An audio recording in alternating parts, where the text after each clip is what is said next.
Welcome, everybody, to the next episode of Chiefs Focus First and 10. You're here with JP, Caleb, and Quentin. What's up, guys? Doing good, pretty good, man. How are you guys doing? Happy I'm not Raiders bad. week, everybody. Yeah, it's going to be a strange. I got mixed emotions about this game, but again, I don't feel like we're going to lose. I just feel like it's not going to be as much of a blowout to a degree as Tampa was. Even though the Raiders have nowhere near the defense, it's just the divisional game part of it. Is always hard for us. And this is honestly the weakest defense we have coming up for the next 4 games. So, but what we did to Tampa's defense gives us a lot of encouragement. It gave the team a lot of motivation, that's for sure. From what I understand, they were laser focused on Wednesday and just ready to go. Butker's out; he's not practicing, so I don't think he's kicking again this week. Okay. Is that concerning to you guys? I mean, him still being out this long, or do you think the guy they have now is going to be fine? Will be fine in the end. I'm not I concerned about heard the fact that he's out, but go ahead, Quentin. I heard something interesting, and I think Dave Tobe talked about this over the week, in that because Butker comes so hard down on that plantar foot, he can't come back kind of injured. He has to be 100% because when he kicks the ball, because he uses so much of his leg and he puts so much oomph behind it, even when he's kicking short, coming down on that plantar foot, he puts so much force on it that he really needs to be back 100%, which, is why he's able to have so much distance, is because he kicks the ball so hard. But for this instance, it's kind of working against him. And Dave Tobe talked about that in one of his press conferences, either earlier this week or late last week. I can't exactly remember. But I think they're really just trying to hold off as long as they can to make sure he's completely healthy, with That the makes fear sense. that if they try and come back early, then he's going to hurt himself either again or even potentially worse. Well, and that's the thing. I mean, which was really I guess it kind of shows you the condition that field was in to a degree, because for him to slip with the cleats that he uses on that plant shoe, I mean, those things will dig into a tree. He could climb a palm tree with that thing. And I was really surprised that he slipped the way he did, but it was more of a roll of the ankle than it was a slip. So, when you roll your ankle, man, it can take 8-10 weeks before that thing is 100%. And your best bet, really, I think some of the mistake that they made was letting him practice too early, because your best bet is to stay off of it. You're not really supposed to be on it. And he was putting a lot of pressure on it, trying to get back on the field. And he didn't practice today. So it's just a sign that it's just going to take him time to get back. Real quick, we got Chris Conley back, which actually makes me happy. I'm actually very happy he's back. And there's one particular play that I know Caleb remembers, because we talked about it on the show, that Mahomes was scrambling for his life and ran about 55 yards. Looked like a Fran San Tarkenton Francisco back game? there. Yeah, and just drilled Conley. And it was a that was the perfect first strike. play that, at least for me, if I remember this play correctly, it was his first home game. Because he was on the road for the first 2 games. This was right after he destroyed Pittsburgh, and he came home to Arrowhead, and he was running around, and he came offset, and he just threw a dart straight to the corner of the end zone. And I think that was the first moment where you watched him play, and it was like, oh, this guy's the real deal. Because before then, we saw him week 17 against the Broncos. Then we saw him against, the Steelers were, a good team. They had high expectations going into that year. But to see him make that play, that was the first Patrick Mahomes play, right? I think if you were making a top plays of Patrick Mahomes, I think that one belongs on there, because that one was just like the first Patrick Mahomes style play that we saw. Oh, for sure. Yeah. And I think when we saw that happen as a whole, it's like, wow, this guy is special.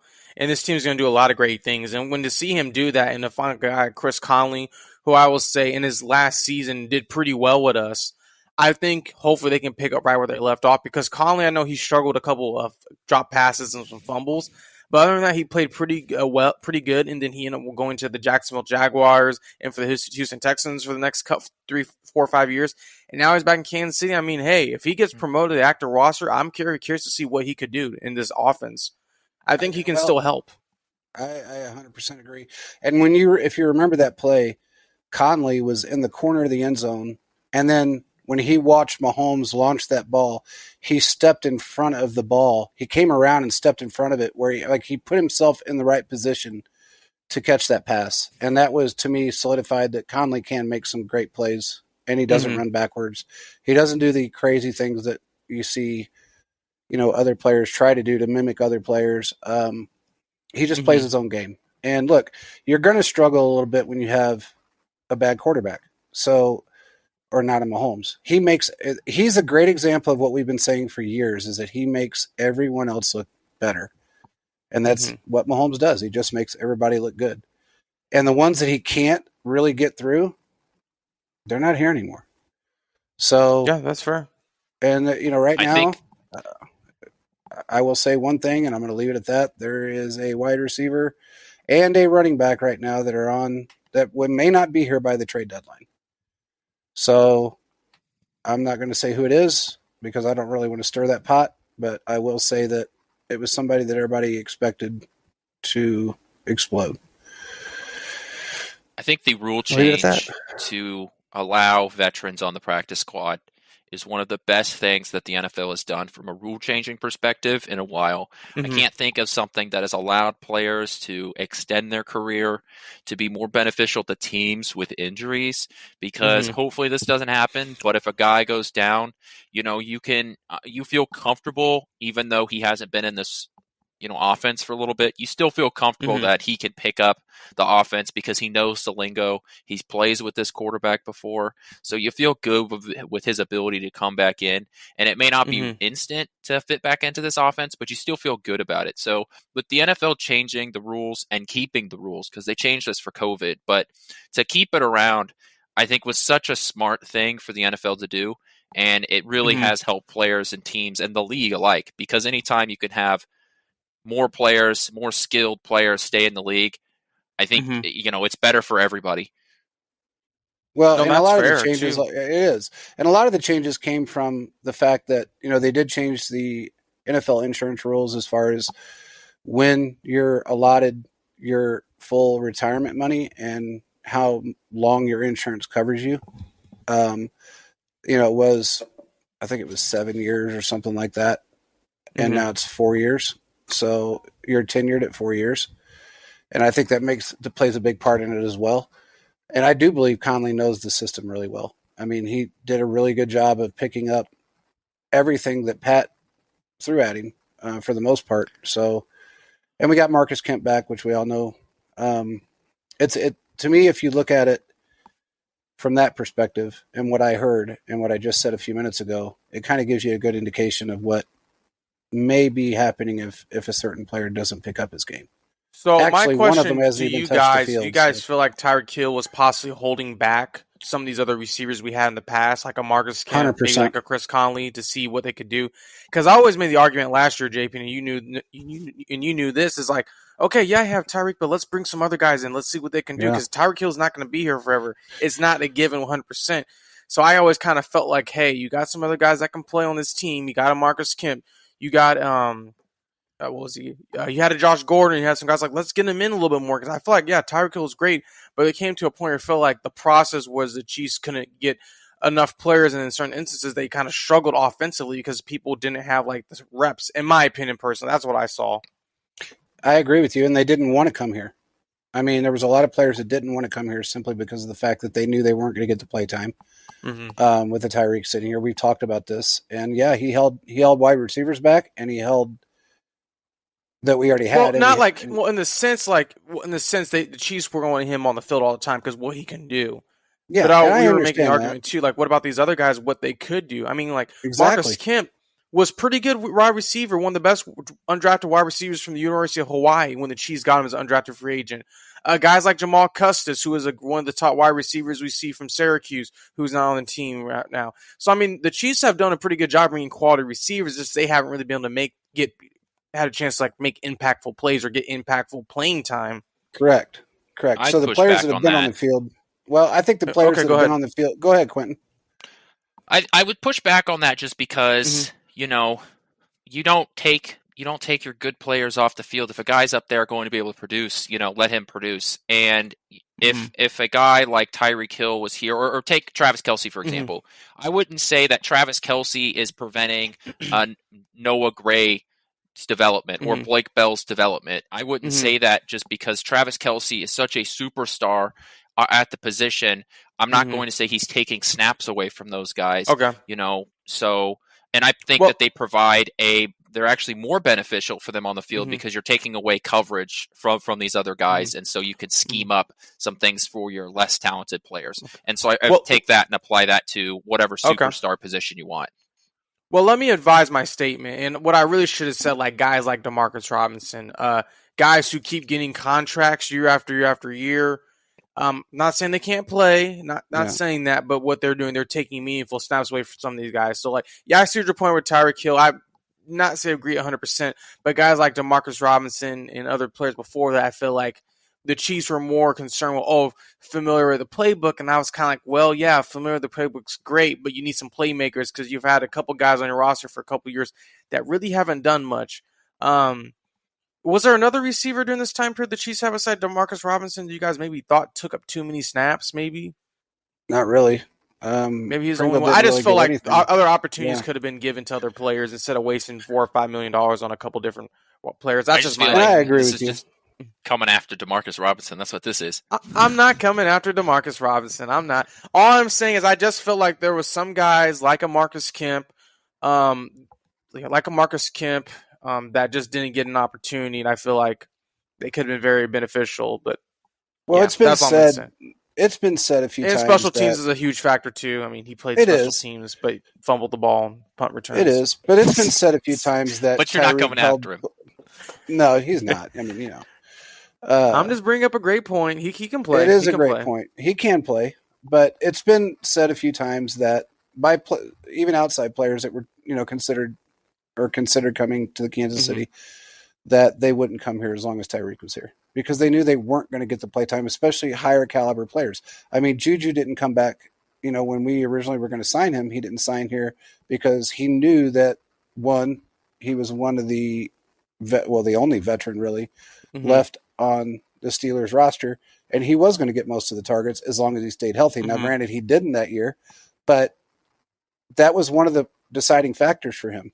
And if you noticed, we went after 4 or 5 different wide receivers in 19 and 20, and none of them really came to play for the Chiefs. And in 20, then we let go of them. And in 21, we're picking up the same guys almost that didn't want to come here. And some of the guys still want to come here that we haven't picked up yet.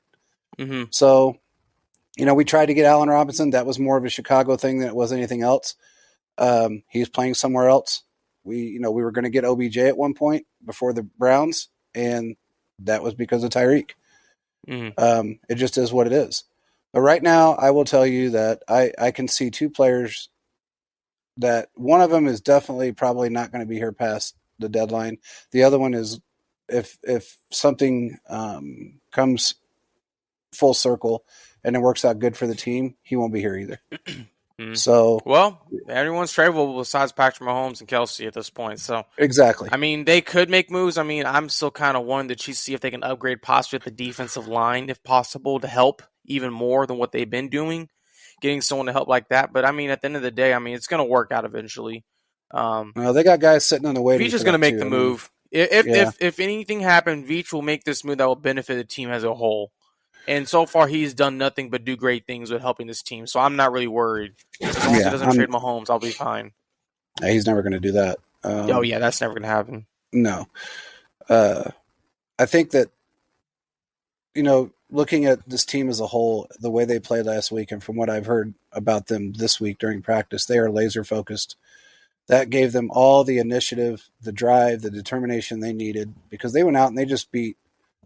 They ran the ball down the throats of a team that just doesn't allow it. I mean, they just don't. They don't allow big plays. They don't allow – in fact, I mean, you're talking about a team that allowed 9 points a game, and we just put 41 up on them. So, and it wasn't like they were playing bad teams. It was just, they're a good defense. They just came across an offense that was ready to go, reeling off of a loss that they shouldn't have had, and a special teams that was reeling off of a very bad game that they shouldn't have had. A one-time instance where you have a really bad special teams from Dave Tobe, or special teams performance. There's always one of those games that feels like and then they get on track. I mean, This is a little bit earlier, surprisingly, but Dave Tobe, we have one of the best special teams units in the league, so I think we'll be fine. I agree. And I want to give Spags, I can't give him enough credit right now because this is the fastest start to a defense that he's ever had. And people can say it's Joe Cullen. People can say a lot of things, but there's 3 main factors that really go into it. One is the conversation that he had with Andy Reid and Brett Veach prior to the season, after the end of last season. And the fact that they brought in phenomenal players, young, quick, fast, smart players to help, and Joe Cullen. You got to put all 3 of those factors into play, but then you got to give Spags credit for coming out of his shell and doing what he needs to do to allow these players to shine. And that's what he's done. He's not held anybody back. The only thing I will even critique that he's done this season so far is that I can't stand the fact that he starts his prevent defense so early in the game. Yeah, that's one thing I'm kind of like, I want them to be a little bit more stopping teams when it comes to scoring. But, I mean, it could be worse. It could be worse. It could. I thought during the Tampa game, starting prevent about halfway through the third quarter scared the shit out of me, to be honest with you. I mean, that scared me. I was thinking, okay, this is a Tom Brady team that every ref loves. He usually gets away with anything he wants. And you're going to start prevent about, 8 minutes into the third quarter, 7 minutes into the third quarter. I was just scared. So I thought, this is not a good idea. Thankfully, they held. Thankfully, they did what they were supposed to do. But it did scare me a little bit. I won't. I mean, it didn't help that some of the penalties that were called were kind of like could have went either way too. I mean, some were football plays. It's like, really, this is really going to be a penalty, but exactly. I mean, they'll figure it out. I'm not really worried. Yeah, I mean, Chris Jones I think he was like, he was like an altar boy out there. He was very calm. Yeah, he was. I mean, he could have been a lot worse, but he did a good job of just. I mean, in fact, somebody said that after a couple of plays, he would just smile and kind of give Brady the head nod, like "good play," or something like that, just to. And then he'd look at the ref and he'd point at the ref like, "Yeah," So that sounds like Chris. Hey, by the way, let me bring this up really quick. I want to talk about this really quick because it's something that I noticed, and I didn't really notice it prior. Even when he played for us, I didn't notice it until I went back after watching a couple of Miami games with Tyreek Hill. And then going back in, I wanted to compare it because I watched it basically for 3 or 4 games straight with Miami. I wanted to go back and see if he did this with the Chiefs, and he did. So Tyreek, when he lines up on the outside, you can always tell when the ball's not going to him. Every single time he points to the right. It's a very strange habit that he has, but he points to the right. Or whatever side, usually it's to the right because that's the side he's on. And then it usually ends up in a running play or the ball goes to the left. He did that with the Chiefs as well. And I didn't notice it as much until it was really prevalent with the Miami Dolphins because you're watching what he's doing. And I'm thinking, okay, wow, that's every game, every play that didn't go to him. He's not checked. He's not saying, "Hey, am I good? Am I lined up, ref?" He's not doing that. No, it's like he's just pointing at the sidelines, and it's very strange. But every play he did that did not go to him. When the play was designed to go to a wide receiver, or he was the guy that they called upon, he didn't do it. I thought that was very interesting to see. I was like, wow, that's something that I never noticed before, but now. I even noticed it after going back and watching him with the Chiefs. So it was strange to me. I just wanted to bring that up. I thought it was kind of interesting. So people out there that are playing the Dolphins, you'll know that if it's not going to Tyreek, because he's going to point to the right for some reason, but or point to the sideline.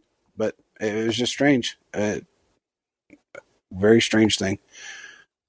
Can we talk about the Tua situation really quick? Do you guys mind? No, I think it's important. I mean, this impacts all of the NFL. Yeah. What was specifically were you wanting to discuss? Well, the guy that founded and discovered CTE, Dr. Amalu, came out and he trumped every other report about what happened to Tua. Even the fact that he's okay right now and that he's almost 100%, no problems showing up on his scans. I would tend to believe Dr. Amalu before I would anyone else. And he said he needs to hang it up right now and walk away from the game of football because that injury that he sustained in the second game, he said when your body does that, he said it is a reaction from a head trauma. He said, but it's not just a head trauma. He goes, that is extremely severe. And no matter how you want to look at it, that is something that he needs to consider right now. He said, will he walk away from the game? Most likely not. But he talked to him like he was his son. He goes, I love you like you're my son, and I'm telling you right now, take the helmet off, hang it on the hook, and walk away from the game gallantly. That's what he said. What do you guys think about that? Well, we know football is a violent sport. I will say this.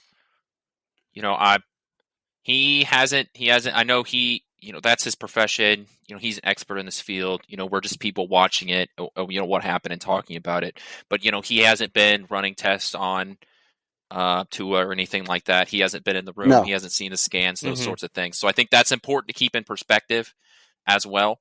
I will say this, that we all know taking repeated hits to any part of the body, but specifically the head, is not good. There's a reason why we have skulls, because our brain is very sensitive to those sorts of things.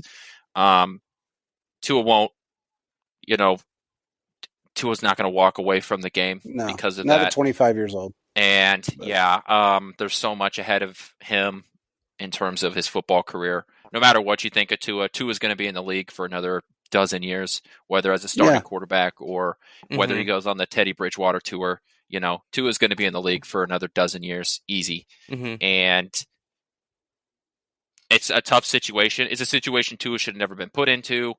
And I'm really interested to see when this information comes out about, what exactly happened on that Sunday versus the Thursday in terms of was the protocol followed and all that. It's good to see that the NFL, the NFLPA are talking about changing some of the concussion protocol, because we know that this is a fluid situation. The NFL and the NFLPA have been trying to work on this for a while now. So it's interesting to hear what he has to say in terms of his opinion, his professional opinion. But on the other hand, we know that football players all around the NFL in that sense should have hung up the helmet a while ago, because a lot of players have taken some pretty heavy hits, even in this new era where we're trying to protect everybody from those heavy hits. So that's pretty much it. It's a violent sport, and we need to do our best to protect the players, but in the end, it is a violent sport. Yeah. No, and I agree with everything Quentin said. The thing is, it seems like he's going to come back soon. I don't know if he's going to retire. My bet is he's going to play probably for, like Quentin said, a while, because he's only 25 and he's probably going to get a bunch of opinions. Now, I don't see him playing the next 2, 3, 4 games, but I think some time away could probably help. But the thing is, I think pretty much every time you get a concussion, your brain swells, and that's not good. And what the guy was saying is that that's going to affect you later in life.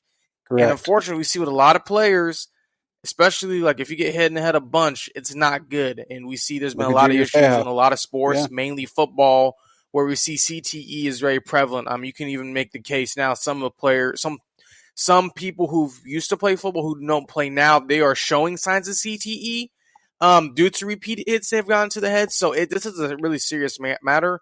And I agree with you, Quentin. Why did they let him back in the game? Why did he get to play again on Thursday? That's very, very concerning. And it seems like the NFL is going to do looks like they're going to do a basic rule, basically saying if you have any symptoms, if you even look like you're done for the game. And that's probably going to cause some issue because you're probably going to have some players actually get the wind knocked out of them. But I think the NFL is going to end up heightening their safety protocols even more to what it was originally. Because I remember watching a playoff game. It had to be the Panthers. It was the Panthers versus the Cardinals, and this was Cam Newton was the quarterback. And this was like a year or two after they end up, it was like the Panthers versus the Saints, and this was a year or two after they lost the Super Bowl. And Cam Newton absolutely got destroyed, and you could tell he had a concussion, but somehow he passed the test and came back in. And I remember seeing on the bottom that next day there was the bottom of the ticker on the ESPN, and they were saying that the NFL's reporting how did he come back in, but we didn't hear anything else. So, I mean, this is a situation where you got cameras everywhere. They're going to be trying to figure out what they can do to protect the players and also to help the brand as a whole, because concussions are a huge problem that we see. When players get that, that's not good at all. Well, here's something that I will throw into that. So he said that if he doesn't want to retire, his next best option would be to sit for the year and just not play for the rest of the year. See how it unfolds and see how he looks at the end of the season. Even if he waits until the playoffs, if they make it to the playoffs, which I agree with that part of it.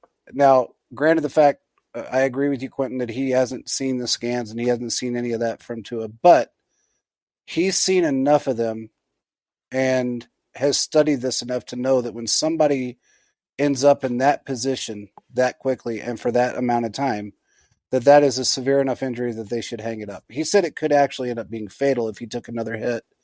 It's similar to that. It could. That's why he needs to take some time away. Correct. Now, the one thing going back to the NFL, as far as why he was back out on the field, they've addressed that to a degree. They fired the independent neurologist that was there. What they're really looking for is to find out if the Miami Dolphins had any influence on that independent neurologist. Because as we know, there are certain teams that can send somebody an ignorant amount of money to let somebody slide on something like that. And we don't know if that's the case or not, but I would suggest that in fact, there's a movie that was made after Dr. Malu that Will Smith starred in called Concussion. And they have told every NFL player not to watch that movie if you want to continue your career, because it will scare you so badly that you won't want to play anymore. Now, the NFL needs to figure out, they fired this guy, in their words, they fired him not just for the Tua situation, but for multiple mistakes that he has made.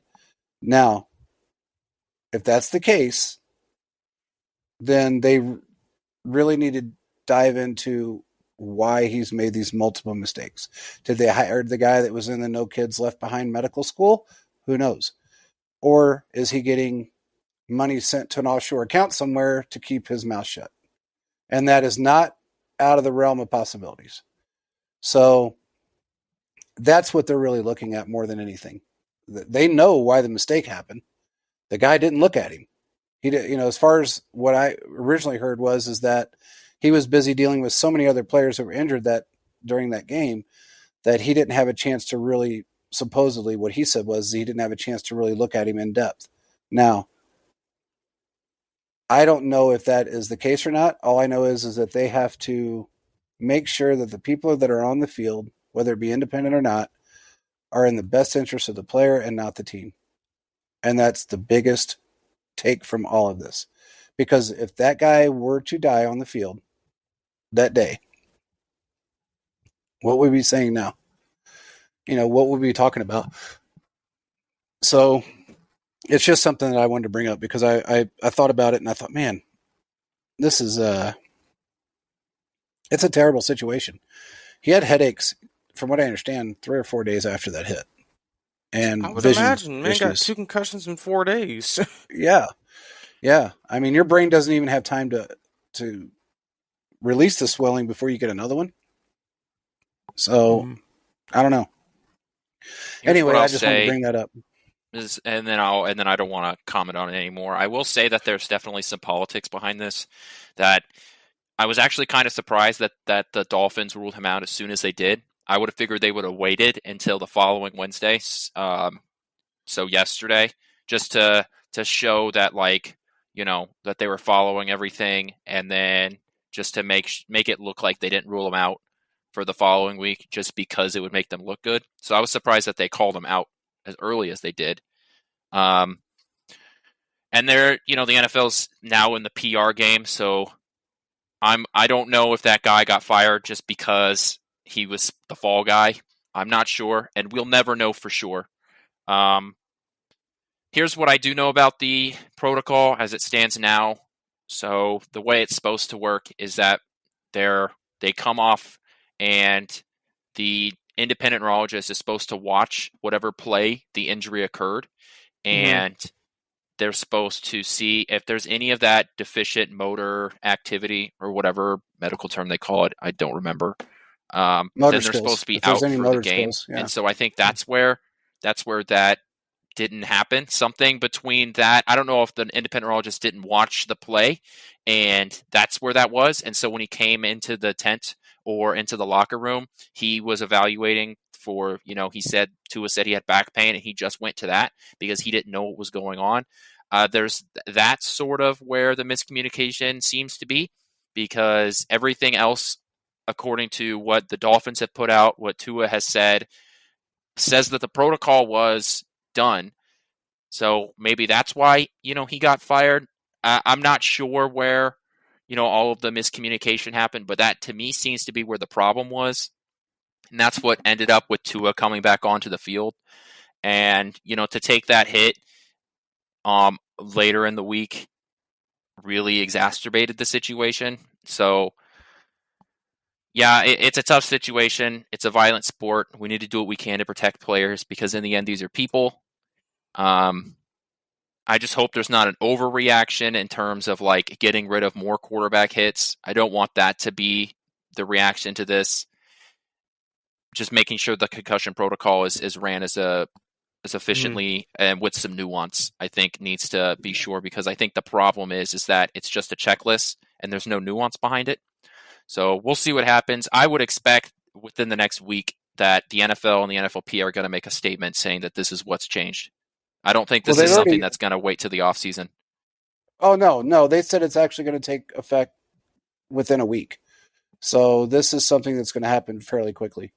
They put out, they've already put out a statement saying that. So I don't know. We'll see. But anyway, moving forward, I just wanted to bring that up. Yeah. What is your guys' thoughts on Raider Week? What do you think's gonna? How do you think this team's gonna come out and perform at home, knowing that they're a little off at home sometimes? What do you think is actually going to happen during Raider Week? I think they'll win. I think the Chiefs are the better team offensively and defensively. I think the Chiefs are going to be able to basically continue to win and do what they've been able to do for the most part. And they're going to show the Raiders, like, hey, even though you have a new coach, you still have Derek Carr, but you got Devonte Adams. The Chiefs are still into play, and they're still going to win the division, and we're still going to beat you. I really believe that's what's going to be happening. Yeah. Well, we know, if we look at history, right? Andy Reid is 15-3 against the lovely Las Vegas, formerly known as the Oakland Raiders. And so it's just going to be 16-3 after Monday. I don't see how you could watch these two teams and just say, Oakland. Oh, Vegas has got this. Yeah, this is going to be a win. I know that the Chiefs sometimes come out a little flat against their divisional rivals, but this is prime time, coming off of a huge win on prime time, and I don't think that this team is going to come out flat. Everything you heard from the team after the Colts game, all the players said how disappointed and really angry with themselves they were about their performance. So to come off the big win against the Bucs and then turn around and come out flat against the Raiders doesn't really seem to be the kind of, personality this team has, if that makes sense. The Chiefs' offense is so much better than the secondary of the Raiders, and if the Chiefs can block 75% as well as they did against the Bucs on Monday night, this team's going to run all over the Raiders. Yeah. What do you think, Caleb? No, I agree with you. I think the Chiefs, they're a much more well-rounded team than we saw them playing the Raiders last year. And last year, the Chiefs completely destroyed the Raiders, put up 40 points both games. I think we could possibly see a repeat. Now, I will say this, like you said, JP, at home, they struggle. So they're going to have to play their A game. They're going to have to make sure they run all the routes correctly, that they're going to have to show some effort on the defensive line. The offensive line is going to have to make the holes. But I will say this. They need to treat this as it's a playoff game. It's a primetime game, yes, but the Chiefs need to come out and show the AFC West, we are here to stay. It's just because you got Devonte Adams does not mean you're one of the best offense in the league. Not just because the Broncos got Russell Wilson doesn't they're going to beat us. Matter of fact, he's playing terrible right now. And just because the Chargers they're getting all this love from Good Morning Football about Justin Herbert doesn't mean they're here. The Chiefs are here to stay, and I feel like they should use this as a statement game. We see last week was a statement game, but this week will show, like, hey, they are not going anywhere. It doesn't matter who you are. We're bringing our A game. And I think they know that now. I agree with you. And I think that they last week put a lot of drive into them to finish a game. To start strong, finish strong. Last year we beat them combined by 68 points, if I'm not mistaken, in 2 games. The one thing that I know is that Derek Carr is this year so far has forced the ball to Devonte Adams so many times that ended up being either being incompletions or interceptions that it's almost hard to believe that he won't continue that on that trajectory. With that being said, you also have, you've got Waller out there that is a really good player. Now, from what I understand, he did get banged up a little bit last week. I don't know if he's going to be available this upcoming week. I haven't heard yet, but I know he did get banged up a little bit. And you can't discount, and I don't know Hunter Renfrow. You just can't discount him. So you can't act like he's not there. So it's going to be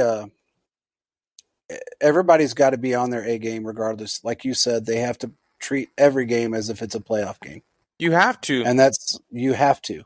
You don't have a choice. You cannot lay down because you're better regardless. Because when you do, you get exploited. We found that out during the Colts game. We have found that out in the past when we have done this. Yes, we've won, but it took a lot of effort in the third and fourth quarter to come back and win that game or those games prior to this year, simply because of the fact that we played down to our opponents. We can't do that. I think it's going to be a tremendous game, and I think the Chiefs are really going to come out and put the spank on them. But it's going to be all dependent upon how well they come out with their A game, or how strongly they play their A game, and they need to do that. It's just that simple. What player do you think should step up? You guys think should step up the most, or who should step up the most in this game? If there's one player you guys think, who do you guys think it should be? Go ahead. I'll let you go first. I really think that it needs to be one of our wide receivers that hasn't really stepped up at all. Our wide receiver core in general hasn't.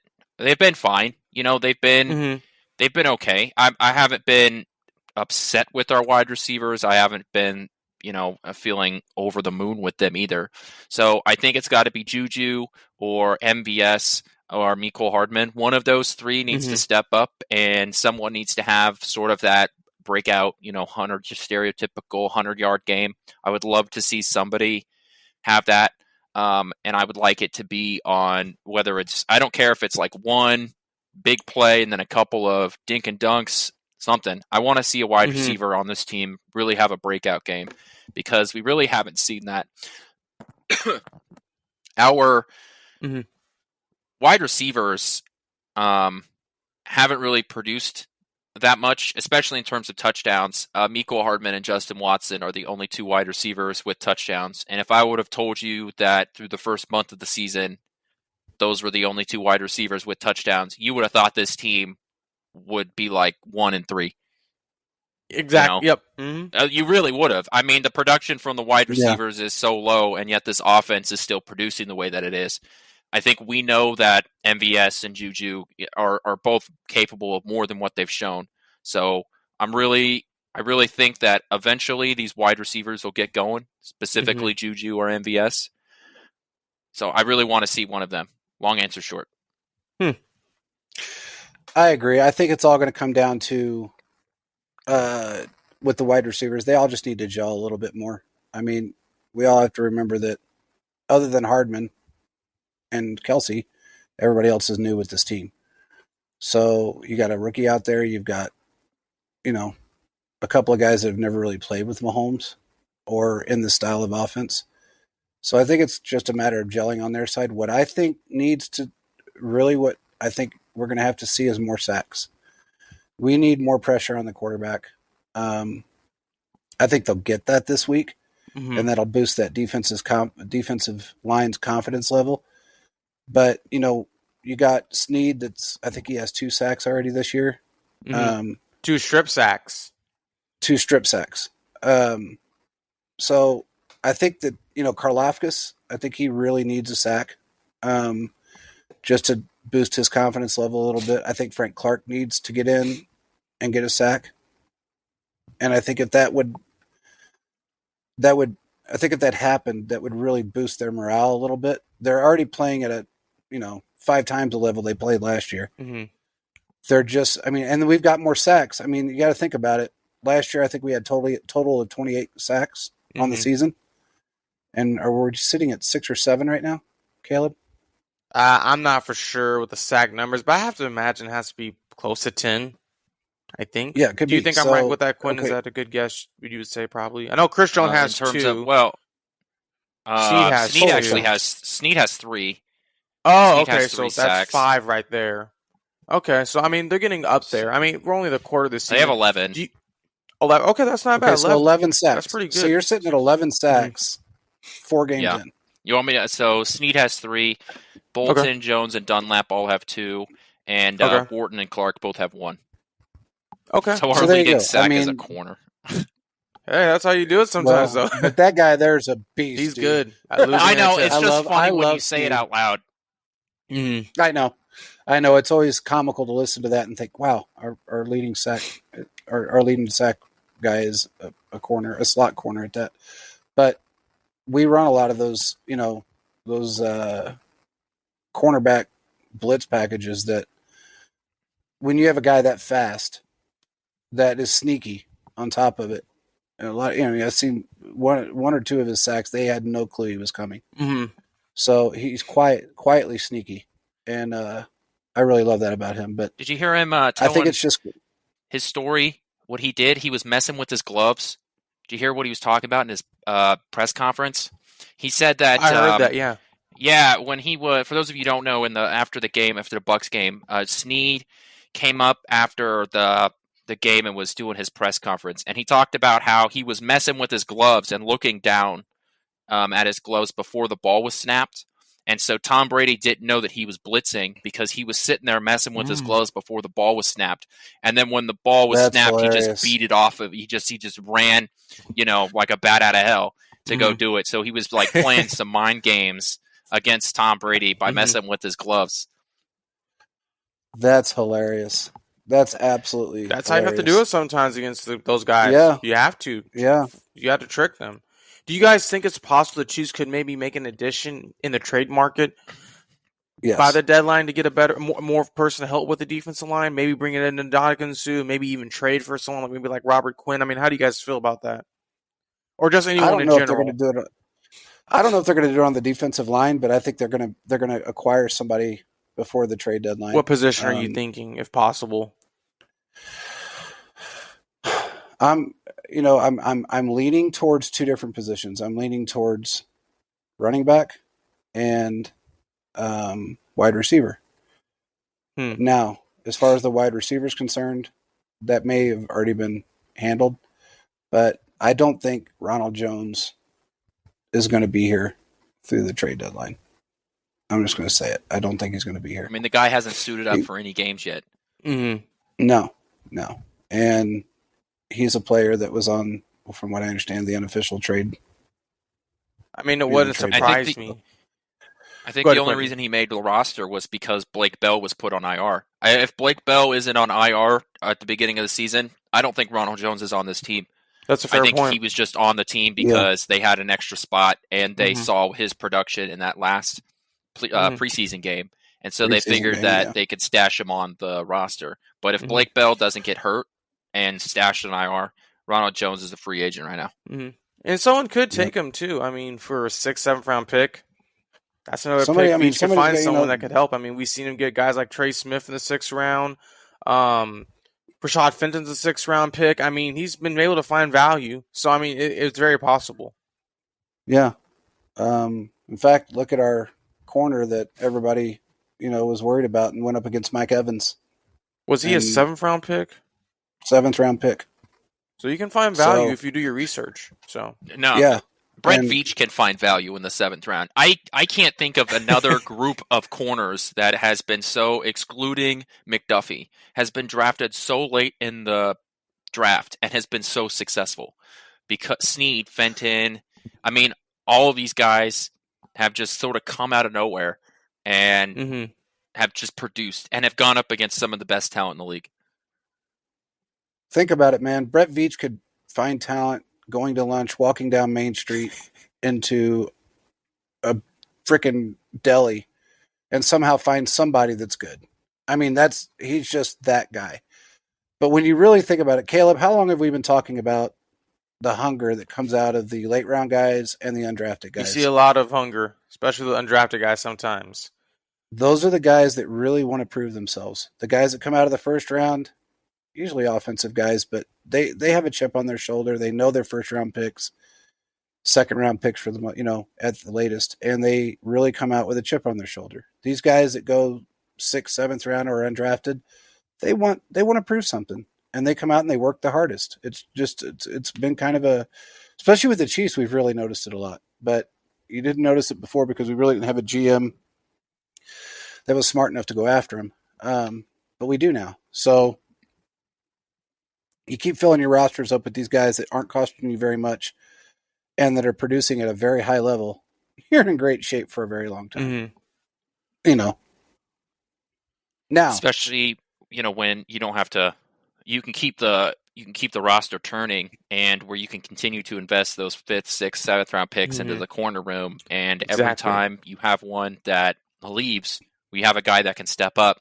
So you never have to invest $14 million into a corner because you can have one that is up and ready next. I mean, it's crazy to think that McDuffie is coming off of IR, is ready to come off of IR next week, and it's going to be, there's almost like there's not a spot there for him because our corners are playing so well. Now, obviously there is. He's a 1st round pick. He's going to get his snaps, but I couldn't imagine this happening to another team where a 1st round draft pick comes back in at a position where you have so much depth at, and it's like he almost doesn't fit in because of how well the rest of the cornerbacks are playing.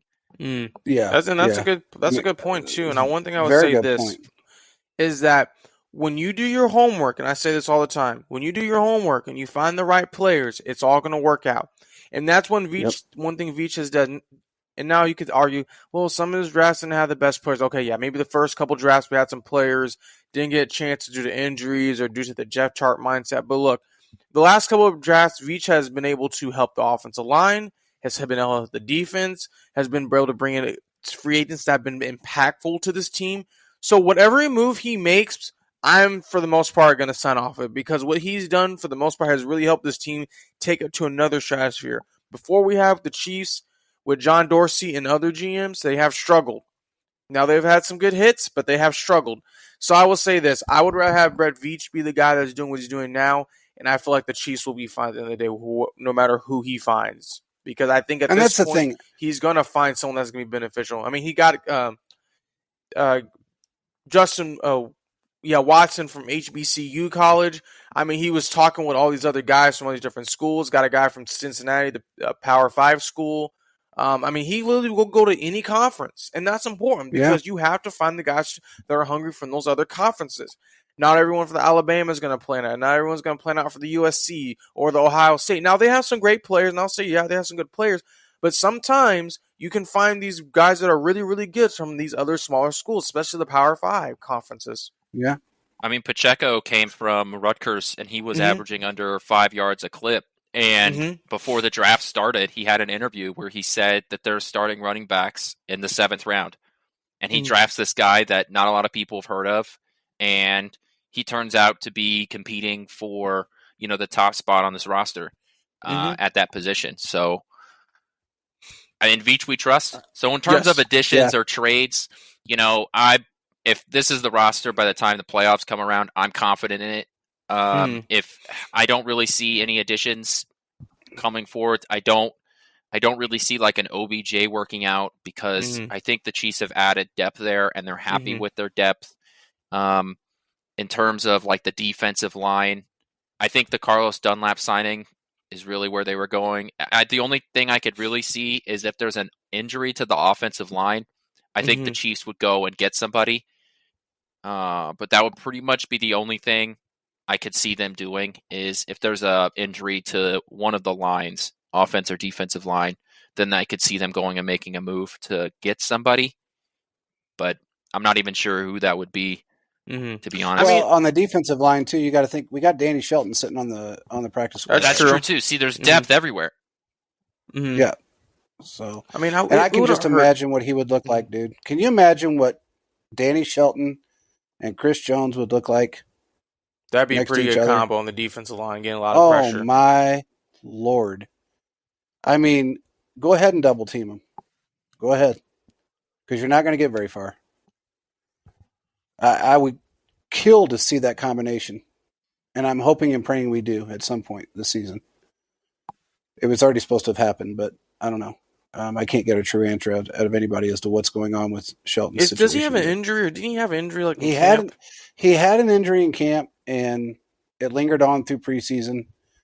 And then they put him on IR thinking that, on the practice squad, thinking that it wasn't going to be a 4-week thing.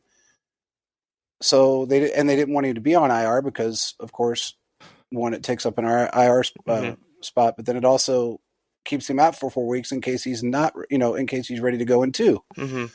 But now here we are going into week 5, and he's still not off the practice squad. Now that there could be one of two things that's going on.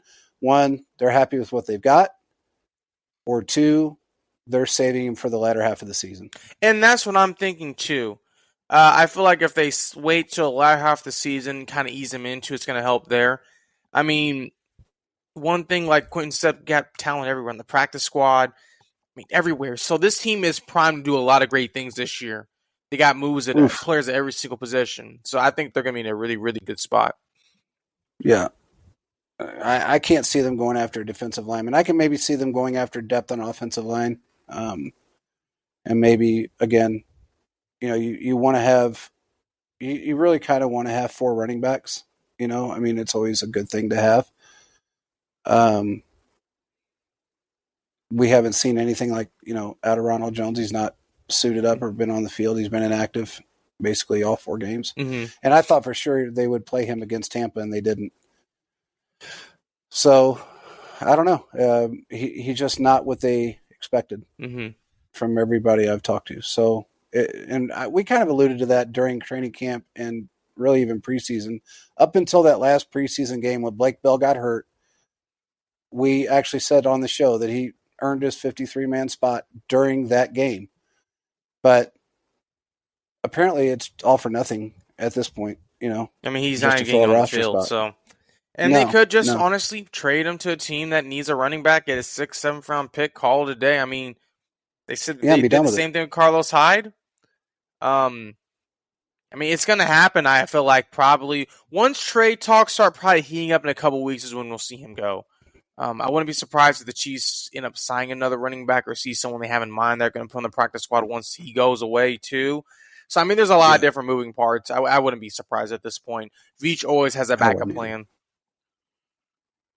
I wouldn't either. Well, we got a couple of minutes. Let's talk about a few things that are going on. The Ravens are having struggles internally. I do know that. They had a press conference set up for 3:30 on Monday after that game, and from what I understand, there was going to be a firing, but that ended. Somehow, some way that got changed, and it got retracted, I should say, as far as who they were going to fire. But I do know that Lamar Jackson's not going to be there next year. He's just not. I think he's going to end up with a team, and if they don't re-sign him or I guess tag him or however you want to look at it, and he's just a free agent, don't be surprised if he doesn't go to the Patriots if he's a free agent. Just don't be surprised if that doesn't happen because they really need a quarterback. They're struggling. One other thing I will say, Caleb, I don't want to rub this in, but I am going to a little bit, just a tad. Baker Mayfield had a 13 QBR last week. 13. I don't know if there's been a QBR. All I'm going to say this. He's not in a good team. All I'm going to say, you need a good team surrounding you to do good. And I know say this. Yeah, he's not the best, but I feel like if he was on a team like the 49ers, he would do a lot better. So maybe. I don't know. They put some weapons around him. He's still not doing great. I mean, the Chiefs, I don't even know. Did the Chiefs play? Yeah, the Chiefs play the Panthers this year, I'm pretty sure. So, I mean, we'll get to see everything kind of full in action there. Because we play in the NFC. Well, do we play the Panthers this year? No, we do not. I don't know. We do not play them this year. No. My bad. But I will say this. That's why you're happy to have a quarterback like Mahomes in the contracts we see Mahomes has compared to other guys by the day. Because what Mahomes has done for this team has done a lot of great things for this team. Because what we've seen in the past has been very, very, very difficult and very frustrating. And to have a quarterback like Mahomes, the Chiefs are in a great spot. They didn't have to pay crazy amount of money and send a bunch of draft picks for like the Broncos did for Russell Wilson. He's right now stinking up the field, doing terrible, throwing terrible interceptions. So, I mean, the Chiefs are in a good spot when it comes to that. Well, let me say this really quick before we get off of this. I will make a prediction. He won't, if he lasts through the season, which I have a strange feeling he's not with that team, he will definitely not be there next year. So that I can almost guarantee you, just from people that I've talked to, they don't want him there. And they are trying to figure out a way of getting out of it this year. So I have a feeling that he's going to do the Josh Rosen NFL round. He's going to end up a backup and then probably on a practice squad. If he doesn't retire because of his embarrassment. He is the guy that has such an ego that, like one guy said to me that is an agent, he said, this is actually Tuesday, he said, I hope Progressive paid him a whole lot of money. They probably did. Oh, I'm sure they did. But his mindset is that he's not got a lot of time left in the NFL if he continues to do what he's doing. So, well, that's what we have to think for situations like the Chiefs have Andy Reid, guys like Patrick Mahomes, and the coaching staff we have, because that's half the battle there. And I feel like in the last couple of places, specifically Carolina, he hasn't really been set up to do well. And that's my opinion personally. So, yep. Hey, and by the way, we were right, Caleb. Kenny Pickett is now the starter. Oh, he had to be the starter eventually. Yeah. Trubisky, I'm sorry, but they were struggling. Pickett's going to at least make it entertaining. Well, what polite, I meant by Caleb. that was we said way to be polite, saying that that Mr. Trubisky was struggling. He was. I'm sorry, but the man was. At least Trubisky. At least Pickett made it interesting. At least he made it interesting. That's all I'm going to say. Because 3 interceptions is really interesting. I will say they almost won, though. They almost won. Yeah. He had a couple touchdowns. He takes the chances. He made it interesting. Wasn't the boring 3 and out. At least he was getting the ball down the field. Don't worry. He will be fine. He will be fine. I promise you. He will be. He will be. If ifs and buts were candies and nuts, we'd all have a Merry Christmas. Oh, my God. This guy and his rhymes.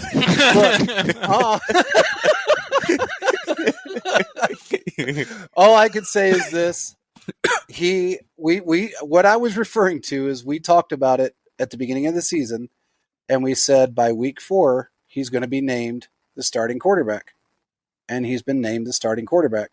Now, yes, he threw 3 interceptions, but that's okay because he's taking the chances, and he actually has vision, where Trubinsky is hiding and so conservative, and then when he does try to take a chance, it's a huge mistake.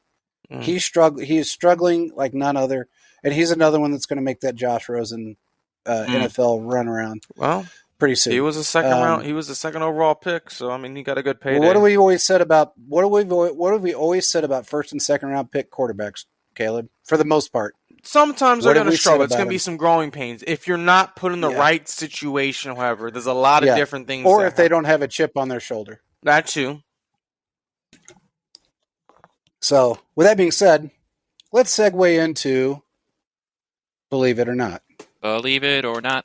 Quentin. I've got my 3 per usual. Did a lot of research for this. I feel like the first one I want to talk about, we talked about Devonte Adams earlier and how he continues to get targets. He's actually second in the NFL in targets, only behind Cooper Kupp, who is the only wide receiver on the Rams roster, apparently. He has 47 targets.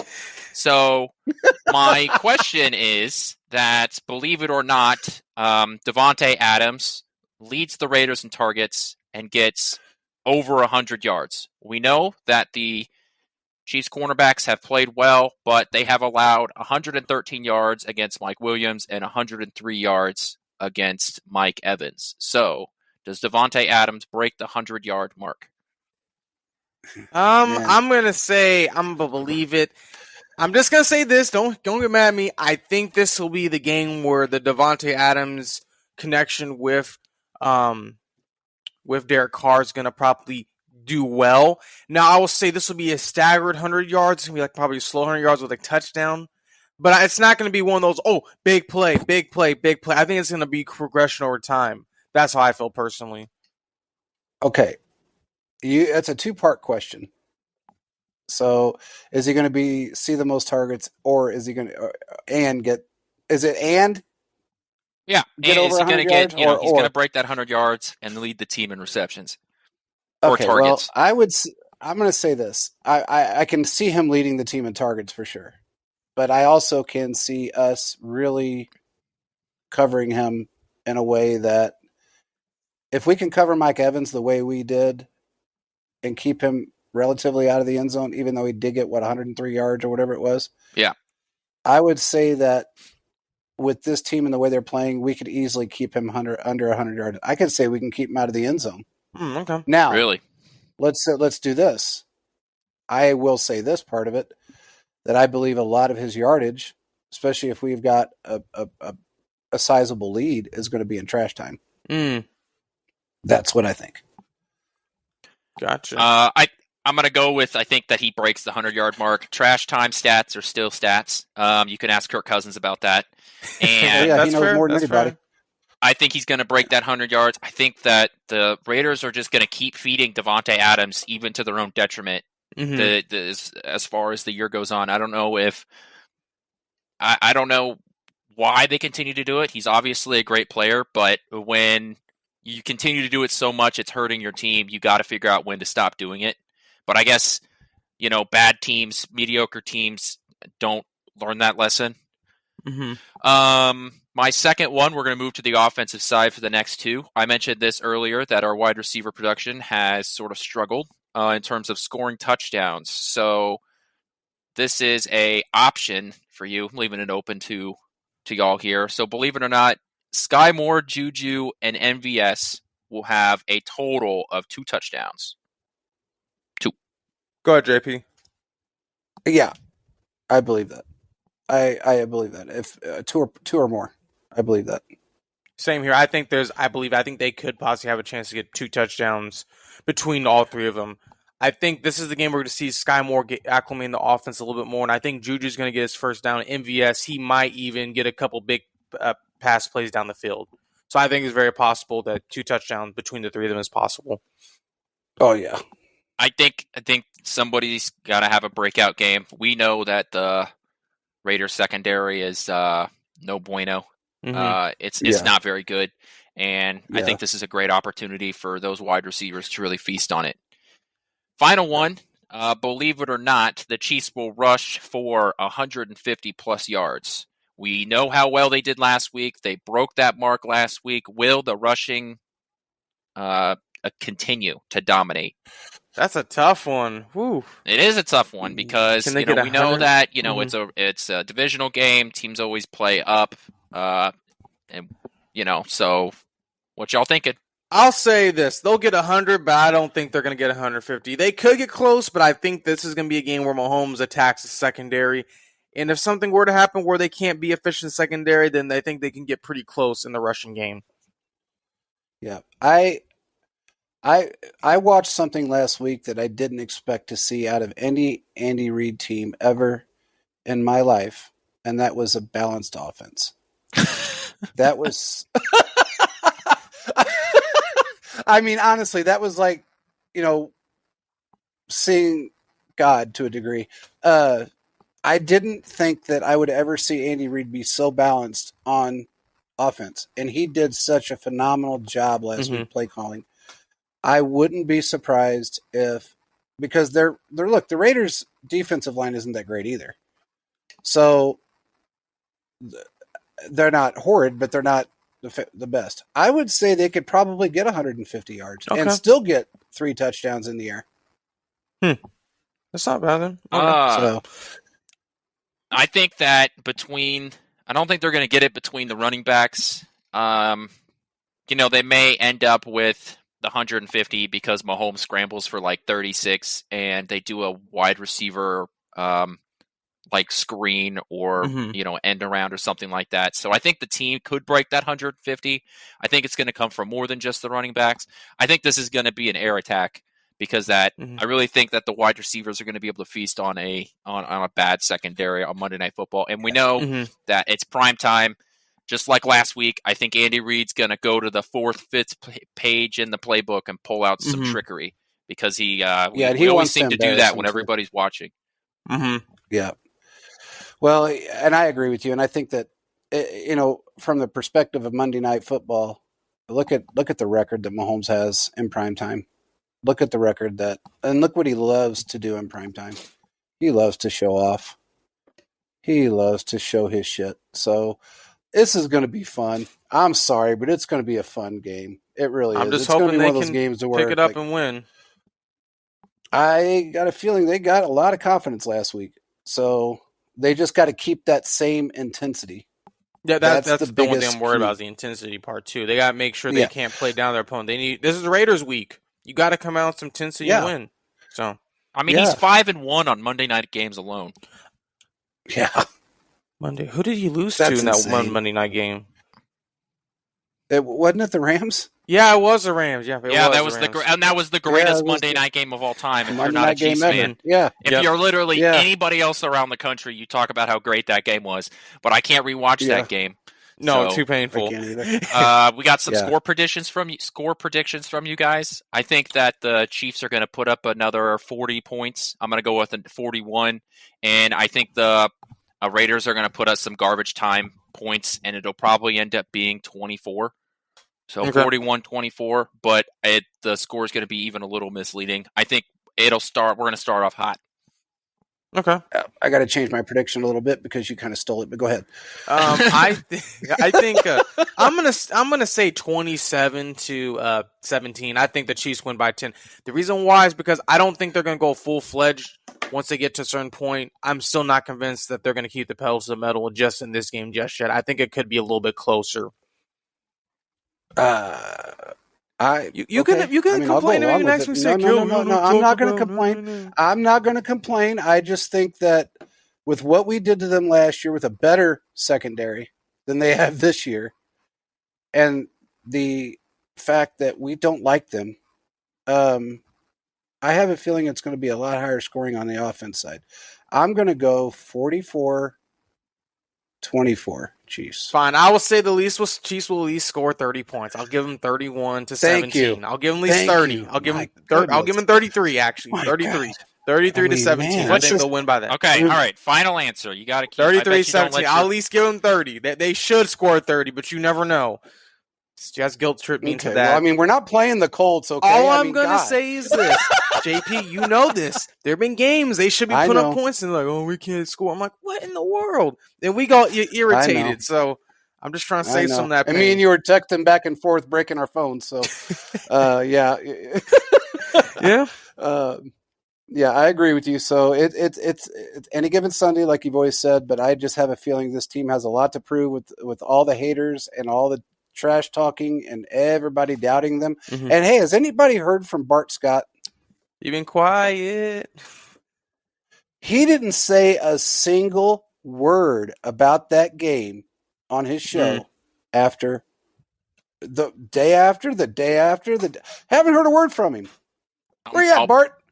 I'm going to be honest with the chat. I don't pay attention to the national football media. I get my news from press conferences. That's pretty much what I pay attention to. So, well, I don't pay attention love to to other rub it in when they're wrong. Shows.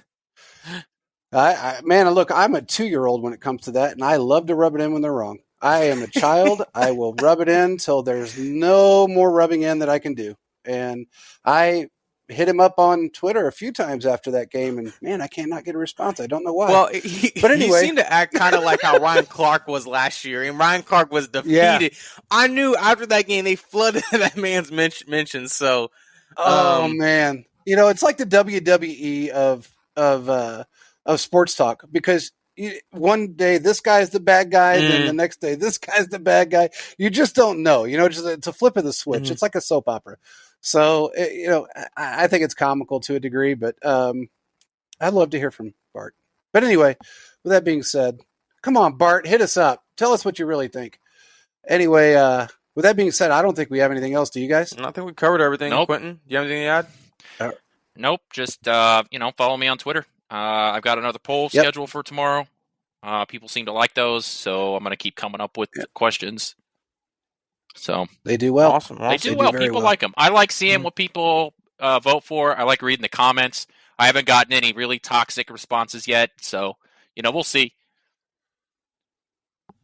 Well, I will say this: make sure you pay attention to put us on mentions on Twitter, because we do have the giveaway that's going to end tomorrow. Mm-hmm.